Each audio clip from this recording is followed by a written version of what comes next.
Friends, welcome back to my channel. ఈరోజు మీకు ఈ సీరియల్లో ఏం జరిగిందో తెలుసుకోవాలి అనుకుంటున్నారా? అయితే వెంటనే మనం సీరియల్లోకి వెళ్ళిపోదాం. ఇక యశోధర్ అయితే విక్కీతో మాట్లాడుతూ పద్మావతి పేరుని చెప్పటానికి తనలో తను తెగ సిగ్గుపడిపోతుంటాడు. విక్కీ అయితే, చెప్పండి సార్, మన ఆఫీస్లో వర్క్ చేసే అమ్మాయ, తన పేరేంటో చెప్పండి అని చెప్పి ఇక విక్కీ యశోధర్ని అడుగుతూ ఉంటాడు. కానీ యశోధర్, ఏంటి విక్కీ, నా నోటితోనే చెప్పాలా తన పేరు? సరే అయితే చెప్తున్నాను అనేలోపే ఇక విక్రమాదిత్య ఫోన్ స్విచ్ ఆఫ్ అయిపోతుంది. ఇంకా ఒక్కసారిగా విక్కీ, ఇప్పుడే ఫోన్ స్విచ్ ఆఫ్ అయిపోవాలా? అసలు మన ఆఫీస్లో వర్క్ చేసే అమ్మాయా, ఎవరు తను అని చెప్పి ఇక విక్కీ ఆలోచిస్తూ పక్కనే ఉన్న పద్మావతితో మాట్లాడతాడు. అలాగే పద్మావతిని కూడా, అవును, నీకు యశోధర్ సార్ లవ్ చేసే అమ్మాయి ఎవరో తెలుసా అని అడగడంతో విక్కీ, తెలుసు, అది ఎవరో కాదు నేనే అని చెబుదామనుకునే లోపే ఇంతలో ఆర్య పరిగెత్తుకుంటూ విక్రమాదిత్య దగ్గరికి వస్తాడు. ఒక్కసారిగా విక్కీ ఆర్యని చూసి, ఆర్య, ఏమైందిరా, ఎందుకు అంత ఆవేశపడుతున్నావు, ఏం జరిగింది అని అంటుంటే, రే విక్కీ, ఈరోజు నాకు చాలా సంతోషంగా ఉందిరా, అందుకే ఈ సంతోషాన్ని నీతో చెప్పాలని వచ్చాను అని అంటూ ఉంటే, ఏమైందిరా, ఎందుకు అంత సంతోషంగా ఉన్నావు అని ఇక విక్కీ ఆర్యని అడుగుతాడు. ఆర్య, ఎన్ని రోజుల నుంచి ఫుడ్ డెలివరీ బాయ్గా చేశాను, కానీ నాకు అదే హోటల్లో మేనేజర్ పోస్ట్ వచ్చిందిరా, నాకు ఈరోజు చాలా సంతోషంగా ఉంది అని అంటుంటే, అవునా, కంగ్రాట్స్ ఆర్య, నీకు కూడా మంచి జాబ్ వచ్చిందనమాట అని చెప్పి ఇక ఆర్య విక్కీ ఇద్దరు కూడా హక్ చేసుకుంటారు. ఇది చూసిన పద్మావతి, కంగ్రాట్స్ బావగారు అని చెప్పి ఆర్యకి చెప్తాడు. ఇంతలో అను కూడా రావడంతో, అను, అక్క, బావగారికి మంచి ఉద్యోగం వచ్చింది, ఇక అందరం సంతోషంగా ఉంటాం, ఇంకొక 10 రోజుల్లో మన ఆస్తి కూడా మన చేతికి వచ్చేలా చేయాలా శ్రీనివాసుడు. అమ్మ ఐరా, నువ్వు ఇంట్లో అడుగుపెట్టిన వేళ విశేషం, అంత మంచి జరుగుతుంది అని చెప్పి అను చేతిలో ఉన్న ఐరని తీసుకుని ఇక పద్మావతి పాపని ముద్దు పెడుతుంది. కానీ పద్మావతి మనసులో యశోధర్ లవ్ చేసే అమ్మాయి తానేనని ఈ విషయాన్ని విక్రమాదిత్యకి ఎలా చెప్పాలో అర్థం కాక తనలో తను సతమతమవుతూ ఉంటుంది. ఇది ఇలా ఉండగా దివ్యని ఇక మురళి ఒక ప్లేస్లోకి రమ్మని ఫోన్లో మెసేజ్ పెడతాడు. దివ్య హడావుడిగా రెడీ అయ్యి బయటికి వెళ్తూ ఉంటే అదే టైంలో కుచల దివ్యని చూసి, దివ్య, ఎక్కడికి వెళ్తున్నావు అని అడుగుతూ ఉంటే, పిన్ని, అది ఫ్రెండ్ దగ్గరికి వెళ్తున్నాను పిన్ని అని అంటూ ఉంటే ఇక కుచల, చూడు దివ్య, ఈ మధ్యన నీకు బాగా ఫ్రెండ్షిప్లు ఎక్కువయ్యాయి, రోజు ఏదో ఒక వంకతో ఫ్రెండ్ని కలవడానికి వెళ్తున్నావు, నాకెందుకో ఏదో అనుమానంగా ఉంది.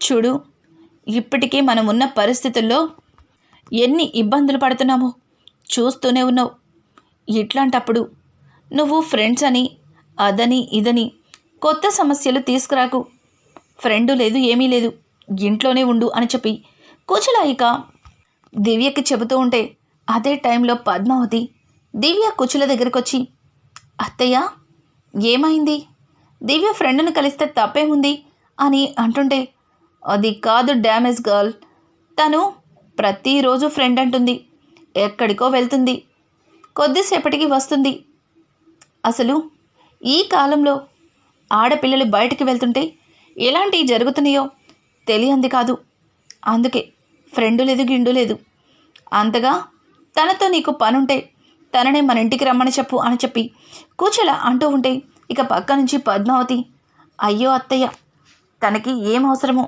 దివ్యని రమ్మనింది, పోనీలేండి, వెళ్ళనివ్వండి, అవసరమైతే దివ్యకి తోడుగా నేను వెళ్తాను అని చెప్పి పద్మావతి దివ్యకి తోడుగా వస్తాను అంటుంది.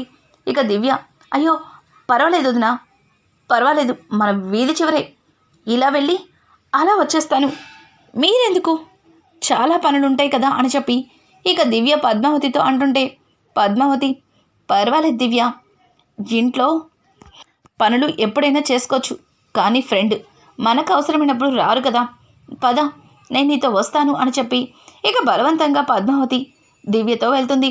దివ్య తన మనసులో ఏంటి పద్దు వదనికి నా మీద అనుమానం వచ్చినట్టుంది, అందుకే నాతో పాటు వస్తుంది. ఇప్పుడు వీధి చివర బావని చూస్తే పద్దు వదిన ఏం చేస్తుందో నాకు భయంగా ఉంది అని దివ్య తనలో తన కంగారు పడుతూ ఉంటుంది. ఇంతలో దూరం నుంచి మురళి పద్మావతి దివ్య ఒకేసారి రావడం చూసి ఇదేంటి దివ్య పద్మావతిని తీసుకొస్తుంది, ఏమై ఉంటుంది అంటే ఖచ్చితంగా పద్మావతికి దివ్య మీద అనుమానం వచ్చుంటుంది, అందుకే తనతో పాటు వస్తుంది అని చెప్పి ఇక మురళి అక్కడి నుంచి సన్నగా జారుకుంటూ పక్కకు వెళ్ళి దాక్కుంటాడు. దివ్య వీధి చివరికి వెళ్ళిన తర్వాత అమ్మయ్యా ఇక్కడ బావలేడు, బ్రతికిపోయాను. కానీ పొరపాటున బావొస్తే ఇప్పుడు ఏంటి పరిస్థితి అని చెప్పి దివ్య తనలో తను భయపడుతూ పక్కకి చూస్తుంది. ఒక్కసారిగా ఒక మూల నుంచి చెట్టు చాటున మురళి దివ్యకి సైగలు చేస్తాడు. దివ్య మురళిని చూశాక అమ్మయ్య అనుకుంటుంది. ఎందుకంటే దివ్య ఇక్కడికి రావడం మురళి ముందే గమనించి దాక్కున్నాడని దివ్యకి తెలిసిన తర్వాత దివ్య కాస్త ప్రశాంతంగా ఉంటుంది. ఇక పక్కన ఉన్న పద్మావతి అయితే దివ్య మీ ఫ్రెండ్ అన్నావు ఇంకా రాలేదేంటి అని అంటూ ఉంటే ఏమో తెలీదు వదినా, ఇక్కడికే రమ్మని చెప్పింది, ఇక్కడికి వచ్చే వరకు నాకు కూడా తెలియదు కదా, తను చెప్తేనే ఇక్కడికి వచ్చాను అని చెప్పి ఇక దివ్య కావాలని చుట్టుపక్కల చూస్తున్నట్టు ఓవర్ చేస్తూ ఉంటుంది. ఇంతలో అనుకోకుండా పద్మావతి మురళిని చెట్టు చాటున చూసేస్తుంది. ఇక పద్మావతి అప్పటికి కానీ అర్థం కాదు, దివ్య మురళి మనిషి అన్న విషయం పద్మావతికి తెలిసిన తర్వాత పద్మావతికి మరింత కోపం వస్తుంది. కానీ దివ్యని అడిగిన ప్రయోజనం లేదు, ఎందుకంటే దివ్య పూర్తిగా మురళి మాయలో పడిపోయింది. మురళి మోసగాడు అన్న నిజం దివ్యకి కూడా తెలిసేలా చేయాలి. అలా చేయాలి అనుకుంటే ముందు దివ్య నేను చెప్పినట్టు వినాలి అని చెప్పి పద్మావతి తన మనసులో అనుకుంటూ దివ్య మీ ఫ్రెండ్ రాలేదు కదా, ఇక వెళ్ళిపోదామా, ఒక్కసారి తనకి కాల్ చేయి అని అంటుంటే లేదు వదినా, తన దగ్గర మొబైల్ లేదు, తను వాళ్ళ డాడీ మొబైల్ తీసుకొని ఫోన్ చేసింది, ఇప్పుడు వాళ్ళ డాడీ కూడా ఇంట్లో ఉండకపోవచ్చు, తను మళ్ళీ ఫోన్ చేసిద్దేమో, నేను ఇక్కడే ఉంటాను, మీరు పనుంటే వెళ్ళండి అని చెప్పి దివ్య ఇబ్బందిగా ఇక పద్మావతితో అంటుంది. పద్మావతి దివ్య బాధని అర్థం చేసుకొని ఇక మురళిని దివ్యని రెడ్ హ్యాండెడ్గా పట్టుకోవడం కోసం సరే దివ్య, నేను మీ అన్నయ్యకి కావలసినవి చూసుకోవాలి, కొంచెం లేట్ అయినా మీ అన్నయ్య గురించి నీకు తెలియంది కాదు, సీరియస్ అయిపోతారు, సరే నువ్వు నీ ఫ్రెండ్ని కలిసి మాట్లాడి నిదానంగా రా, నేను బయలుదేరుతాను అని చెప్పి ఇక అక్కడి నుంచి పద్మావతి దివ్య కళ్ళ ముందు వెళ్ళినట్టుగా నటిస్తూ ఇక ఎవ్వరూ చూడకుండా సైలెంట్గా ఒక ప్లేస్లో దాక్కుంటుంది. అలాగే పద్మావతి వెళ్ళిపోయింది అని ఫిక్స్ అయిన తర్వాత దివ్య మురళికి ఫోన్ చేస్తుంది. ఇక మురళి దివ్య దగ్గరికి వస్తాడు.